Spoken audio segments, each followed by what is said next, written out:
요나서 말씀에는 그리스도인의 삶의 비밀이 담겨 있습니다. 그리스도인의 소명받은 삶, 회개와 돌이킴, 기독교 세계관, 선교를 왜, 어떻게 할 것인지, 하나님의 자녀로서 사랑을 왜, 어떻게 할 것인지 제가 묵상한 것들을 함께 나누고자 합니다. 요나서의 주제 말씀은 구원은 여호와께 속하였나이다. 요나서 2장 9절로 볼 수 있습니다. 요나서는 주요 등장인물인 요나의 이름을 따서 명명되었는데 그 의미는 비둘기, 도브라는 뜻입니다. 요나서 자체에는 요나가 저자라고 명시된 구절이 없지만 그가 저자라는 사실이 전통적인 견해입니다. 요나서를 통해 전하고자 하는 목적은 하나님의 사랑은 예정된 재앙도 거두실 만큼 크고 깊습니다.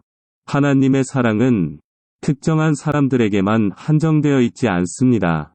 이 세상에서 하나님의 사랑을 받지 못할 만큼 멀리 있는 죄인은 없습니다. 하나님은 이스라엘을 핍박하는 원수 니느웨도 사랑하심으로 회개하고 구원받기 원하십니다. 하나님의 백성은 열방을 향한 하나님의 마음을 알아야 합니다로 요약해 볼 수 있습니다. 요나서의 배경은 이스라엘이 남유다와 북이스라엘로 갈라지고 나서 쇠약했던 북이스라엘이 다윗 이후에 다시 한번 전성기를 누리던 시기인 BC 780에서 760년경에 요나 선지자가 활동했고 동시대에 활동한 선지자로는 아모스가 있습니다. 이 당시 왕은 요아스의 아들인 여로보암 2세였습니다. 하나님이 요나를 보내신 니느웨 성은 이스라엘 주변 강국 중의 하나였던 아수르의 수도였습니다. 아수르는 이스라엘을 위협할 수 있는 강한 나라였으나 당시 내부적 분열과 북방 민족의 침입으로 쇠약해 있었고 이때 여로보암 2세가 아수르 주변까지 영토를 확장했습니다. 이것은 요나가 예언한 대로 이루어진 일입니다. 이스라엘의 하나님 여호와께서 그의 종 가드에벨 아미떼의 아들 선지자 요나를 통하여 하신 말씀과 같이 여로보암이 이스라엘 영토를 회복하되 하맛 어귀에서부터 아라바 바다까지 하였으니 열왕기하 14장 25절.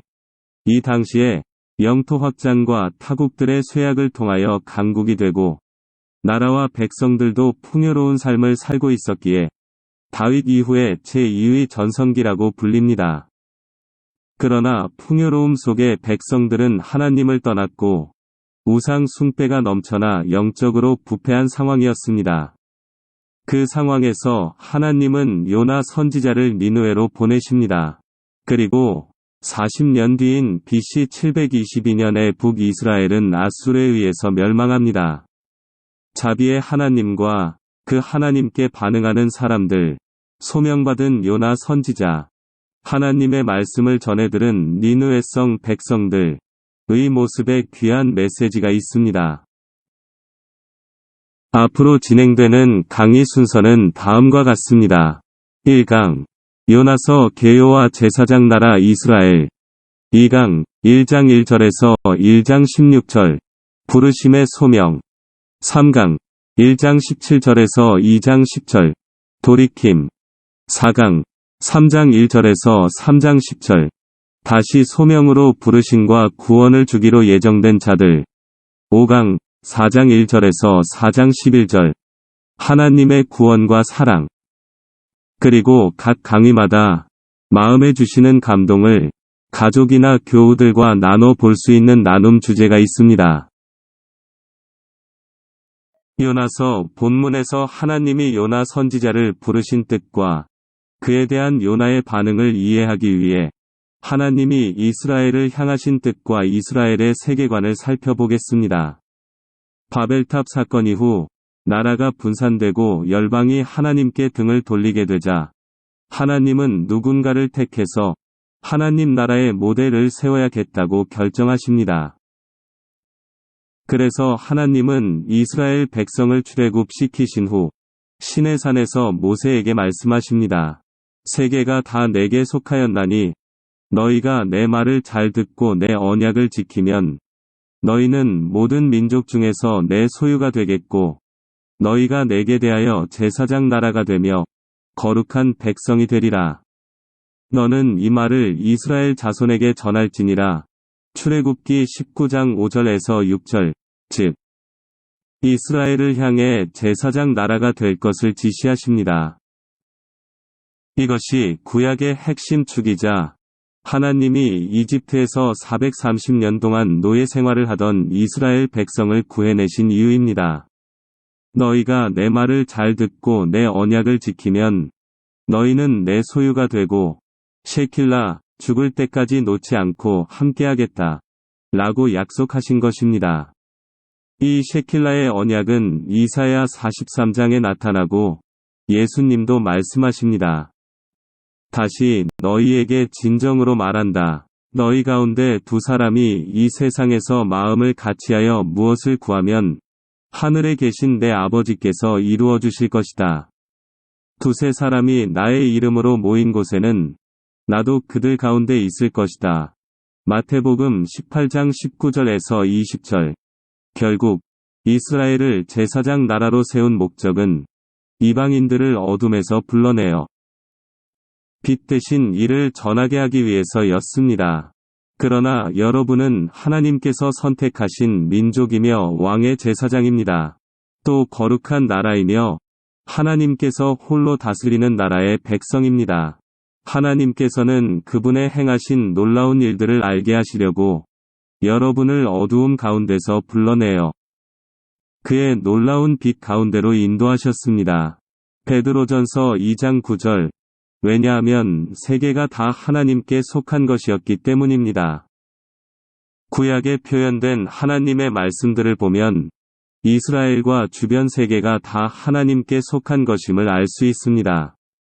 여호와께서 아수르 왕에게 대하여 이같이 말씀하시기를 처녀딸 시온이 너를 멸시하며 열왕기하 19장 21절 처녀딸 유다를 내 주께서 술틀에 밟으셨도다. 예레미야애가 1장 15절 내 백성 애굽이여 내 손으로 지은 아수르여 나의 기업 이스라엘이여 복이 있을지어다 하실 것임이라. 이사야 19장 25절 너 학대받은 처녀딸 시도나. 이사야 23장 12절 처녀딸 바벨론이여 내려와서 티끌에 앉으라. 딸 갈대하여 보좌가 없어졌으니 땅에 앉으라. 이사야 47장 1절. 그러나 이스라엘이 라틴어로 콘티페스, 다리를 놓는다는 의미인 제사장 나라가 되며 구별된 거룩한 백성이 되라고 하셨지만 유대인은 이방인을 지옥의 땔감으로 생각하는 선민의식을 갖고 있었습니다. 유대인들의 잘못된 의식에 대해 바울은 유대인과 이방인의 차별이 없다고 했습니다. 나는 그리스인이든지 미개인이든지 지식인이든지 문맹인이든지 가리지 않고 어느 누구에게나 복음을 전할 책임이 있습니다. 그래서 로마에 있는 여러분에게도 복음을 전하기를 간절히 바라는 것입니다.